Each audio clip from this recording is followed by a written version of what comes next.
नमस्ते। अहिले भर्खरै मैले इन्डियामा PTI press trust of India भन्ने एउटा एजेन्सी न्युज एजेन्सीको एउटा समाचार पढेँ र अस्ति शनिबार मात्रै हिजो शनिबार मात्रै नेपालको नागरिक भन्ने एउटा पत्रिका दैनिकले त्यहीसँग मिल्दोजुल्दो एउटा समाचारलाई हेडलाइन बनाएर पत्रिकामा प्रकाशित गरेको छ। नागरिकको समाचार के छ भन्छ भने एक दशक यता 2070 सालपछि नेपालमा लैङ्गिक हिंसा 7 गुणाले बढेको छ हैन। जस्तो अब लैङ्गिक पुरुष र महिला बीच अब महिलामाथि हुने हिंसा 7 गुणाले वृद्धि भएको छ र यो एक दशकमा 1.5 लाख भन्दा बढी त्यस्ता घटनाहरू घटेका छन्। यिनी त रिपोर्टमा आएका अथवा टिपोट गराएका कुराहरू मात्रै भए, घटनाहरू कति छन् यिनी टिपोट गराएका अथवा रेकर्ड राखिएका घटना मात्रै 1.5 लाखका घटना भए। 2069-70 सालमा उजुरी 3000 थिए, यस्ता लैङ्गिक उत्पीडन सम्बन्धी उजुरी 3000 थिए र 79-80 10 वर्षमा आउँदा त्यस्ता उजुरीहरू 20,913 परेका छन् भन्ने समाचार आएको छ। मैले भने अर्को समाचार पीटीआई को प्रेस ट्रस्ट अफ इन्डियाको छ। सन् 2019 देखि 21 को बीचमा वयस्क महिलाहरू, इन्डियाका वयस्क महिलाहरू 1 मिलियन भनेको छ, 1 मिलियन भन्दा बढी, 10 लाख भन्दा बढी हैन उमेर पुगेका महिलाहरू र 2.5 लाख तपाईको नाबालिका किशोरीहरू बेपत्ता भएका छन्। अब यो घटना मैले मात्रै के उठाएँ भन्छ भने यो प्रजातन्त्र, नवोदारवाद अथवा आधुनिकताको जो पाखण्ड छ नि, यो पाखण्ड के हो भन्ने कुरालाई अलिकति उजागर गर्नको निम्ति मैले दुईटा घटनाहरू उठाएको हो। जस्तो यहाँ के भनिन्छ, जस्तो नेपालमा हामी सुनिरहेछौँ नि अग्रगमन हैन, अग्रगमन, समावेशिता, समानुपातिक प्रतित्व प्रणाली हैन, सबैलाई ठाउँ दिएको, सबैलाई सामेल गरिएको हैन, लैङ्गिक तपाईको भेदभाव चाहिँ पुरै मेटाइएको, कानुनी, संवैधानिक अथवा व्यावहारिक रूपमा सबै मेटाइएको, सबै स्वतन्त्र भएको, सबै समान भएको आदि इत्यादि यस्ता बकवासहरू हामीले धेरै सुन्ने गरेका छौँ। अब सुनिरहेका छौँ एउटा कुरा र हामीले देखिरहेका छौँ अर्को कुरा। देखिरहेका छौँ के भन्छ भने 1 करोड मान्छेहरू देशबाट पलायन भए, यहाँ काम गर्न नपाएर हैन, नगरेर होइन, गर्नै नदिएर हैन। तपाईको राज्यले त दिँदैन, रोजगारी दिएन, काम त दिएन, गर्नेहरूलाई पनि यहाँका अपराधीहरूले गर्न दिएनन्।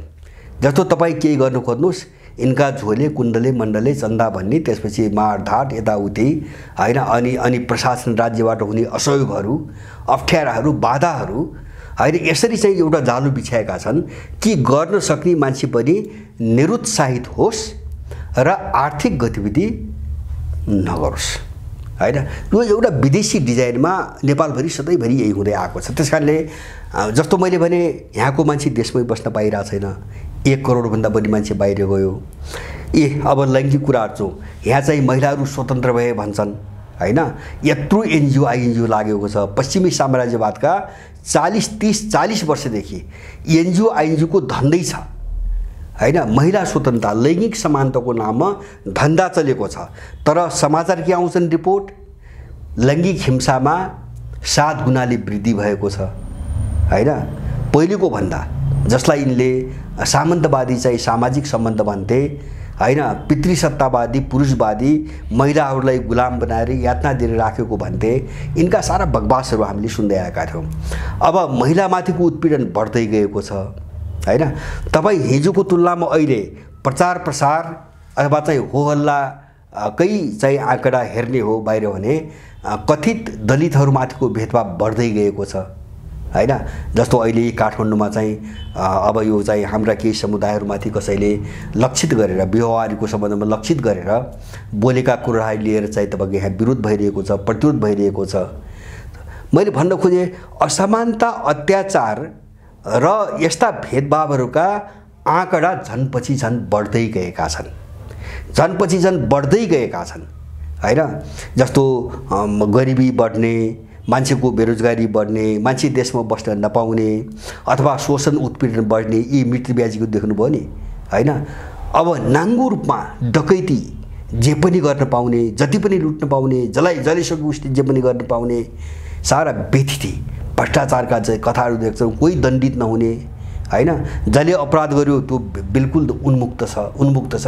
यो सारा जो हामीले देखिरहेछौँ नि, तर हामीले के सुनिरहेछौँ सुन्दाखेरि मैले दुईवटा तुलना मात्रै गरेको। हामी के सुनिरहेछौँ, लोकतन्त्र आयो रे, अग्रगमन आयो रे, निकै ठुलो फटकोमा हामी गयौँ रे, सबै खालका भेदभाव अन्त्य भए रे, अब यो त नेपाल त समावेशी चाहिँ राज्य हो रे हैन, सबैको समानुपातिक प्रतिनिधित्व हुन्छ रे। यो सबै बकवास अर्कोतिर सुनिरहेछौँ।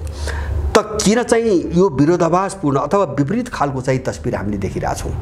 यदि बकवास हैन, यो दलाल तन्त्रको पक्षमा जुन बकवास यहाँ गरिरहेका छन् यो नै सत्य हुन्थ्यो, यो बकवास नै सत्य हुन्थ्यो भने नतिजा किन उल्टो आइरहेको छ? हामीले अलिकति हेर्ने थियो। मैले आज यतिको चर्चाको निम्ति गरेको हो।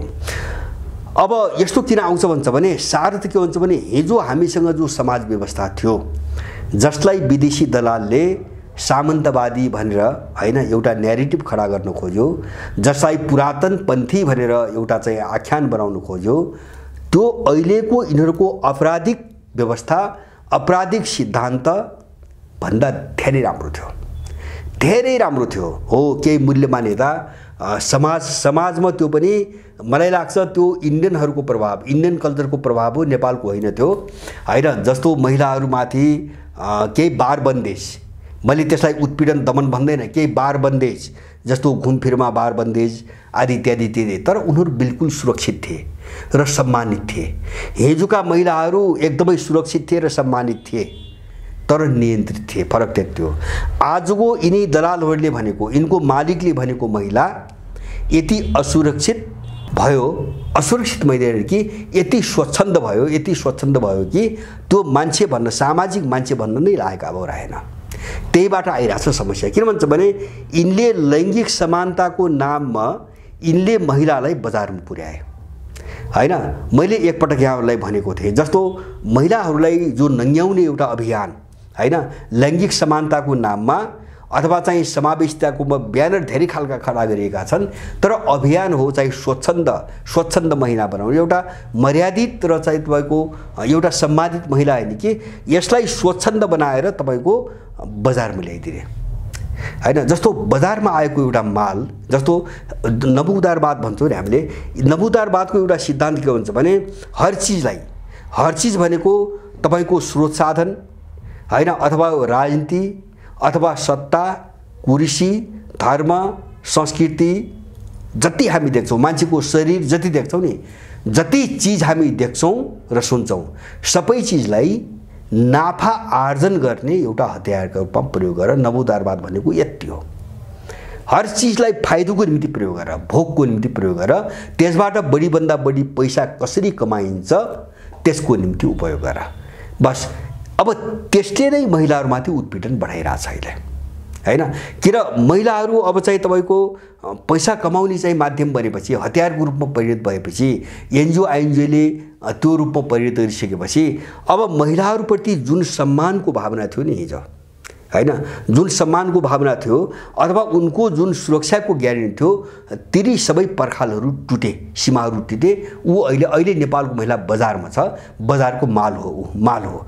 अब माल भइसकेपछि त्यसलाई प्रयोग जसले पनि गर्छ, स्वाभाविक रूपमा बुझ्ने कुरा हो, जसले पनि गर्छ हैन। बजारको माललाई जसले पनि किन्छ, जोसँग पैसा हुन्छ त्यसले किन्छ। त्यसकारणले जब त्यो माल हो भने त्यसमाथि उत्पीडन भयो भन्ने प्रश्न नै बकवासपूर्ण प्रश्न हो यो हैन। माल भइसकेपछि त प्रयोग त गर्छ नि मान्छेले, जायज तरिकाले पनि गर्छ, नाजायज तरिकाले पनि गर्छ। एउटा पाटो। दोस्रो पाटो, महिला उत्पीडन कहाँबाट अर्को बढिरहेको छ भन्छ भने एनजिओ आइएनजिओ र यो दलाल राज्य प्रणालीले जुन परिवारभित्र विग्रह ल्यायो हैन, लैङ्गिक स्वतन्त्रताको नाममा जुन विग्रह ल्यायो, त्यो विग्रहले गर्दाखेरि पुरुष पनि चाहिँ एग्रेसिभ बन्दै गएको छ, आक्रामक बन्दै गएको छ हैन। किन महिला स्वच्छन्द बन्दै गएको छ। अब त्यसको चाहिँ प्रतिक्रियाको रूपमा पुरुष पनि स्वच्छन्द बन्दै गएको छ। त्यसकारणले अहिले जो चाहिँ लैङ्गिक चाहिँ उत्पीडन बढेको हामी भनिरहेका छौँ नि, यो पारिवारिक संरचना विघटन हुनुको नतिजा हो हैन, अविश्वासको नतिजा हो, अथवा एक अर्काप्रति जो एउटा चाहिँ तपाईँको निष्ठा हो, त्यो निष्ठा टुट्नुको नतिजा हो।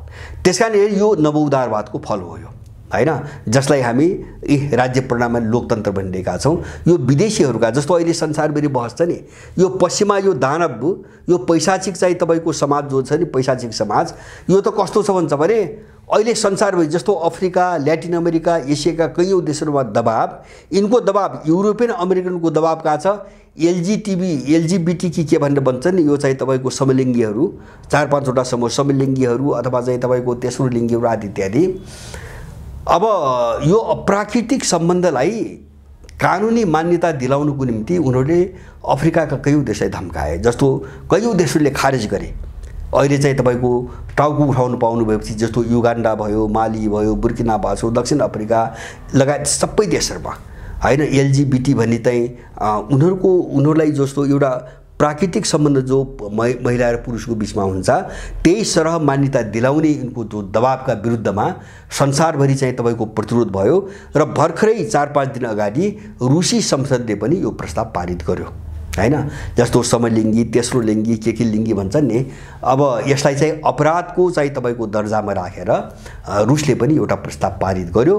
तर उनको बेग्लै छ पश्चिमाहरूको, उनले पाशवीकरण पनि होइन। मैले भने नि यिनलाई सम्बोधन गर्ने भाषै छैन, किन पशुमा पनि हो हुँदैन। त्यसकारणले मैले यिनलाई के भने मैले पिशाच भन्छु, पैसाचिक वृत्ति भन्छु। उनी पश्चिमा युरोपियन र अमेरिकन भनेको कस्तो पिशाचहरू हुन् भनेको, जे चिज अपराध हुन्छ, अप्राकृतिक हुन्छ, ती चिजलाई प्रोत्साहन दिन्छ। जस्तो स्वच्छन्दतालाई हैन मन पनि गर्न पाउने कुरालाई उनीहरूले चाहिँ स्वतन्त्रता भन्छन्, त्यसरी व्याख्या गर्छन्। त्यो उनको स्वतन्त्रता कस्तो हुन्छ भने अर्कालाई निषेध गर्ने हो होइन। कुनै भएका बार बन्देजहरू छन्, अवरोधहरू छन्, त्यसलाई फुकाउने होइन उनको स्वतन्त्रता। उनको स्वतन्त्रता भनेको सबैलाई समानान्तर बनाइदिने। जस्तो घरभित्र अब लोग्ने नमान्ने हैन, स्वास्नीले लोग्ने नमान्ने अथवा लोग्नेले चाहिँ तपाईँको श्रीमती पनि स्वास्नी पनि नमान्ने हैन। बाउआमाले छोराछोरी नमान्ने, छोराछोरीले बाउआमा पनि नमान्ने, नटेर्ने, किन सबै स्वतन्त्र सबै सार्वभौम। अब उनीहरूले यो मिसन चलाइरहेछन् संसारभरि र त्यसको शिकार आफू पनि भइरहेछन्। त्यही भएर तपाईँको लैङ्गिक उत्पीडनकै कुरा गर्नुहुन्छ भने मलाई लाग्छ युरोप र अमेरिकामा जति उच्च दर छ नि यसको, यो चाहिँ बाँकी दुनियाँमा कहीँ पनि छैन हैन। जस्तो नेपालमा जो यहाँ त धेरै प्रायोजित पनि छन्, किन एनजिओले गराउँछन्। जस्तो लोग्ने र स्वास्नीको चाहिँ झगडा पर्यो भने स्वास्नीलाई उजुरी हाल्न पठाइन्छन् हैन। अनि यिनले त्यो उजुरी किन आउँछ, जस्तो लैङ्गिक उत्पीडन यो हिंसा भयो भन्छन् उनीहरू हैन। उनले गर्न खोजेको के हो भन्छ भने लोग्ने र स्वास्नी बीचको जो पारिवारिक सम्बन्ध हो त्यसको चाहिँ दायरालाई मेट्ने उनको मिसन हो हैन।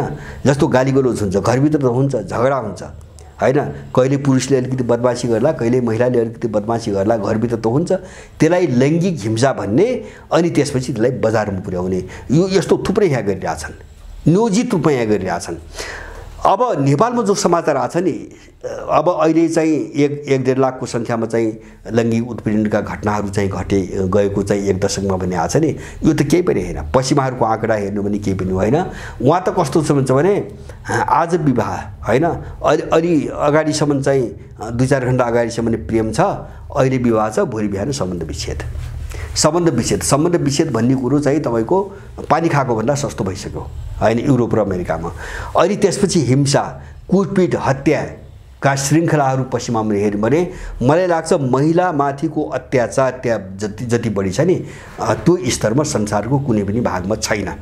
अब यसो केले गर्छ त भन्छ भने मैले पनि त्यही बजारवादले गर्छ, किन त्यहाँको पुरुषले त्यो महिला भनेको बजारको मालै ठानेको छ। उसले मालको नजरबाट हेर्छ अनि उसले त्यो मालबाट जे चाहिँ उसको तृप्ति हुनुपर्ने हो, जब त्यो तृप्ति हुँदैन वा अर्को कोणबाट त्यो महिलाले पनि आफूलाई पनि मालै ठान्छ र पुरुषलाई पनि मालै ठान्छ। त उसले किनेको मालबाट उसले अपेक्षा गरे अनुसारको जब तृप्ति पाउँदैन नि त्यसपछि उनको सम्बन्ध टुट्छ। उनले सम्बन्धलाई त्यसरी चाहिँ तपाईँको स्थापित गरेका छन्, त्यसरी परिभाषित गरेका छन्। समस्या यहाँबाट आइरहेछ। जस्तो इन्डियाको मैले रिपोर्ट हेरेँ, रिपोर्टमा के भयो भन्छ भने 3-4 कारण देखाछ। एउटा पारिवारिक चाहिँ तपाईँको अन्तर्विरोध भनेको छ, त्यही ठ्याक्कै यही हो। नेपालमा जो हो नि अहिले एनजिओ आइएनजिओको घुसपेटपछि हैन, जस्तो चाहिँ जातीय समानता, लैङ्गिक समानता, धार्मिक समानता यस्ता चिजलाई हतियार बनाएर यिनले जो समाज विखण्डन, परिवार विखण्डन गर्ने जो चाहिँ अभियान चलाइरहेछन् विश्वभरि, एउटा त पारिवारिक अन्तर्विरोध भनी देखायो। दोस्रो इन्डियामा चाहिँ तपाईँको आर्थिक तनाव हैन। आर्थिक तनाव अथवा गरिबी भनौँ एक खालले गरिबी र बेरोजगारी हैन देखाएको छ। अब तेस्रो कारण तपाईको के देखाछ भन्छ भने जस्तो चाहिँ तपाईको असुरक्षा हैन। समाजभित्र जस्तो इन्डियामा यस्तो समस्या धेरै छ, जस्तो कोही 2-4 जना मान्छेहरू तपाईको एउटा फरक समुदायका फरक कल्चरका छन्, तर त्यो ठाउँमा अत्यधिक ठुलो बाहुल्यता अर्को कुनै कल्चरको समुदायको छ भने मान्छे त्यो ठाउँमा टिक्न नसक्ने खालको समस्या इन्डियामा बढ्दै गएको छ। यस्ता 2-3टा कारणले गर्दाखेरि झन्डै 12.5 लाख भन्दा बढी महिलाहरू 2 वर्षको बीचमा बेपत्ता भए भनेर पिटिआईले समाचार निकाल्छ। त अब यो के हुन्छ भने जस्तो पश्चिमाहरूको हामीले बुझ्ने सार चीज के हुन्छ भने यो कहिले पनि अन्त्य हुँदैन, यो बढ्दै जाने हो, यो बढ्दै जाने हो। र यसलाई बढाउनुको निम्ति त्यो विदेशी शक्तिले एनजिओ र आइएनजिओले आफूले पालेका क्रिमिनलहरू अपराधीहरू एनजिओका कर्मचारीहरू र राज्य सत्ता चलाउने अपराधीहरूलाई एउटा झुट्टा के आख्यान खडा गर्न खोजिरहेछ भन्छ भने माने यो उत्पीडनलाई हिजोको समाज व्यवस्थाको तपाईँको दोषको रूपमा चित्रण गर्न खोजिरहेछ। हिजोको समाज व्यवस्था भने के तपाईको 40 भन्दा बढी वर्ष त शासन त यिनकै छ, 7 साल यता गर्ने हो भने बीचमा 29 वर्ष पञ्चायतकाल छोड्ने हो भने हैन 7 सालदेखि अहिलेसम्म त शासन त यिनकै छ। यो 70 वर्षमा 77 वर्षमा त शासन त यिनकै छ भनेपछि यो कहिले पनि रोकेन। किन नवउदारवाद अथवा चाहिँ तपाईको जस्तो के अरे चाहिँ यतातिर चाहिँ जस्तो प्रणालीमा आउँदाखेरि त्यसैले हामी चाहिँ तपाईको यिनले लोकतन्त्र भनेका छन्, प्रजातन्त्र भनेका छन् अथवा संसदीय प्रजातन्त्र भनेका छन्।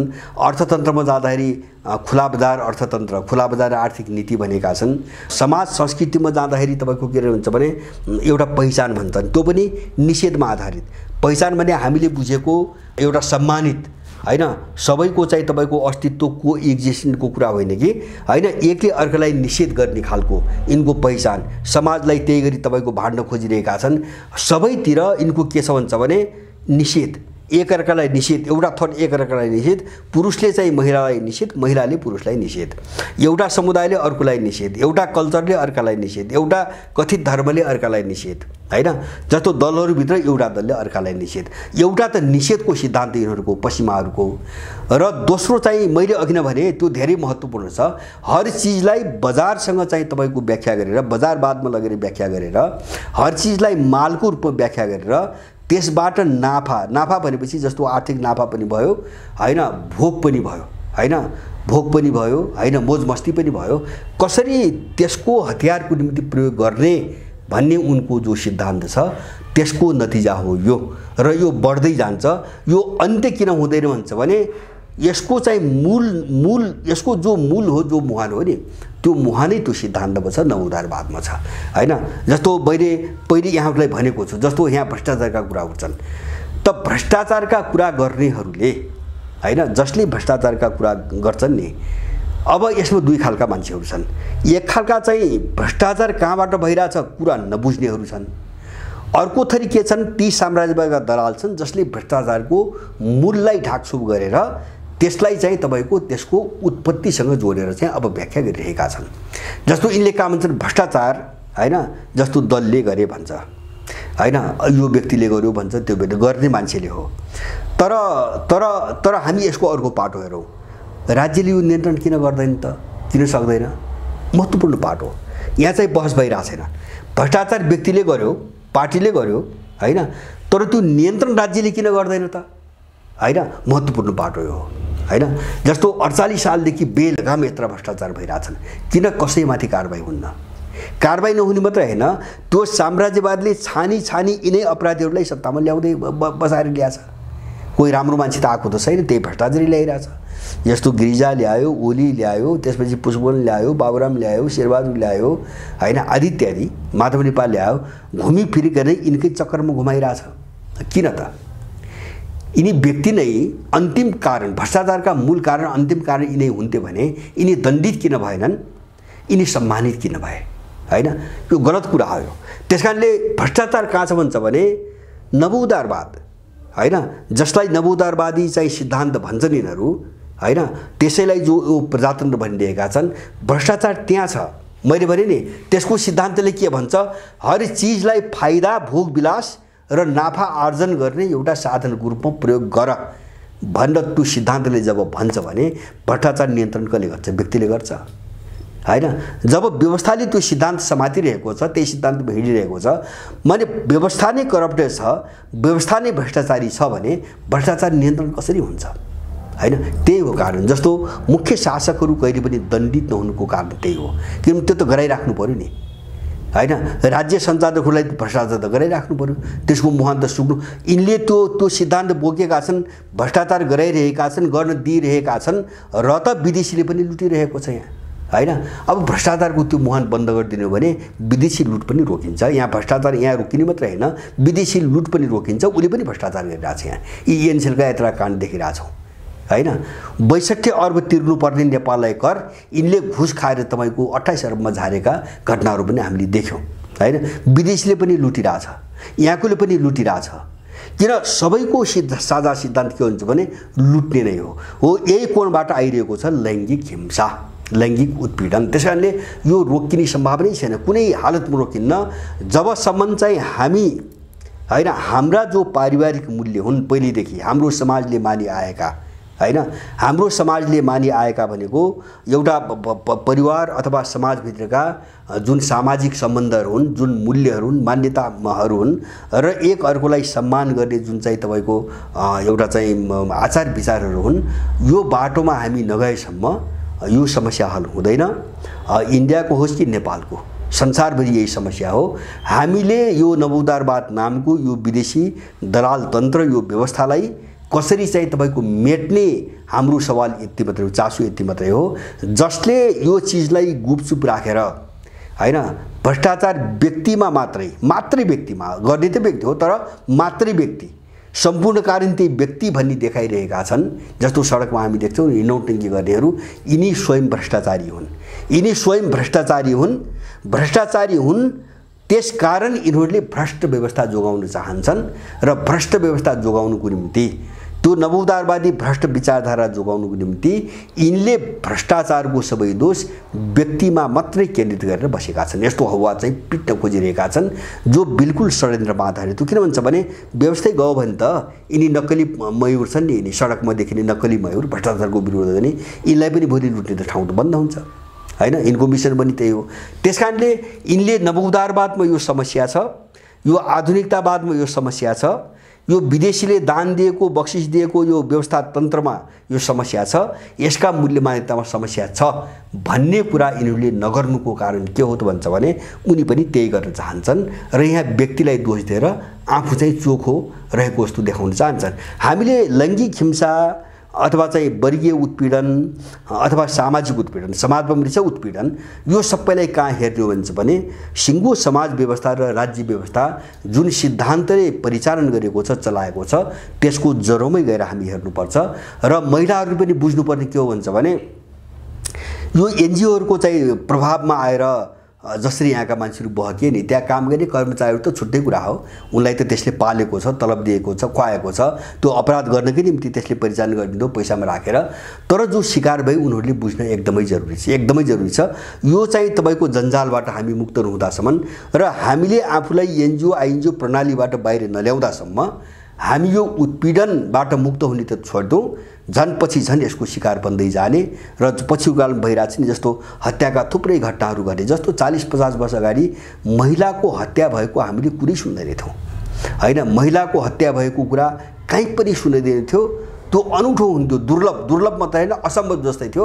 अब आम भइसकेको छ हैन। यिनको अग्रगमनमा, यिनको चाहिँ तपाईँको नवोदारवादमा, यिनको प्रजातान्त्रिक प्रणालीमा अब महिलाको हत्या भन्ने कुरा आम भइसकेको छ। त्यसलाई कसैले चाहिँ ठुलो समाचारको अब विषय मान्दैन। किन मान्दैन भन्छ भने अहिलेको महिला बजारको माल भइसकेको छ। त्यसकारणले अब महिलाको मृत्यु वा अर्काको मृत्यु कसैको पनि, त्यो मृत्यु कस्तो हुन्छ भने तपाईँको बजारमा बेच्न राखेको एउटा माल चाहिँ तपाईँको ड्यामेज भए जस्तो मात्रै हो हैन। मान्छे त जुन पाठशालामा हुर्कियो, जस्तो सोच बनाउँदै गयो, मान्छेले बुझ्ने त्यसरी गरी हो। त्यसकारणले बजारमा राखेको, पसलमा राखेको एउटा कुनै माल बिग्रिएको अथवा नष्ट भएको बराबरै हो। त्यसकारणले यस्ता घटनाहरू मामुली हुँदै गएका छन् र मामुली हुँदै नै जान्छन्। हामीले समस्याको जड कहाँ हो हामी त्यहाँ ध्यान दिउँ।